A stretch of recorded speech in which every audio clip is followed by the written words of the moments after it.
Morning again, guys.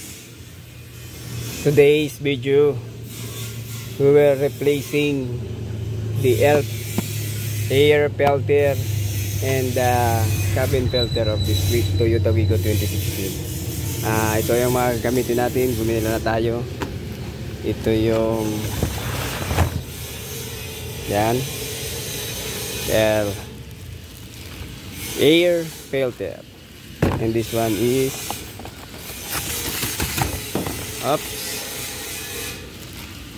cabin filter. Madali lang ito, guys. Ito bubuksan nyo lang. Tak, dalawa lang ito. Yan. Then this one, tatanggalin mo na yan. Oops, dumi man talaga.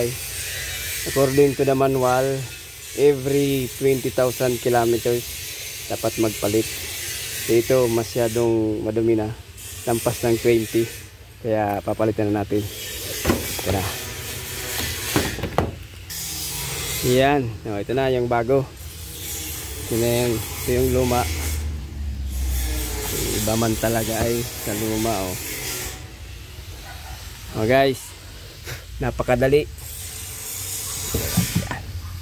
Ito lang, sabi ko, ito lang dalawa. Tatanggalin mo lang ito, pull down, then gana, lagay mo na. Kahit mga babae, mga misis nyo, pwedeng ito. Hindi kumain lang. Iangat nyo lang ito. Pag naiangat, pasok nyo na yan.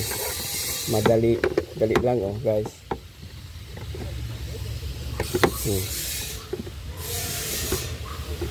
Siya na, then sara. Yan. Now let's go. The cabin filter.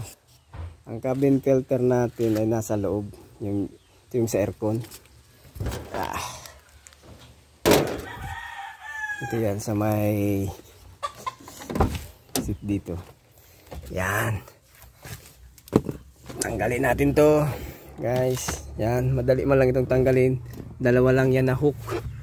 Ito, dalawang hook lang yan. Nandun. Yan, yun.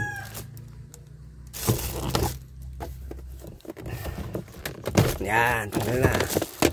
Ito yung isa. Ito yung isa.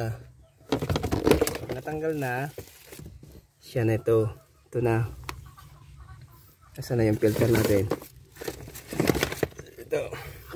Ito isang, may mga hook din yan. Ito yung pinakaano niya. Ipupul mo lang ito pag ganito papunta sa kanya, then may hook yan. Oops, okay na, narinig nyo na. Siya na yan, asin mo na yan na. Ito yung cabin filter. Grabe na, nilinisan ko na nga ito, pero grabe na talaga. Palitan na. Siya na yan. Lagay na natin ito. Yan. Toyota. Oops. Then pagbalik naman, ganun din. Dito lalagay nito ito. Lalagay dun sa butas. Yan lang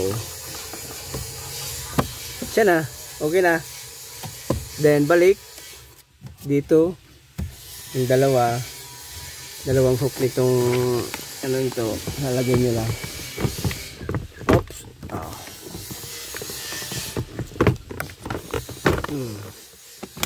Siya na.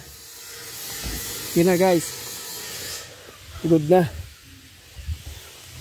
Thank you. Yan lang, DIY lang tayo, guys.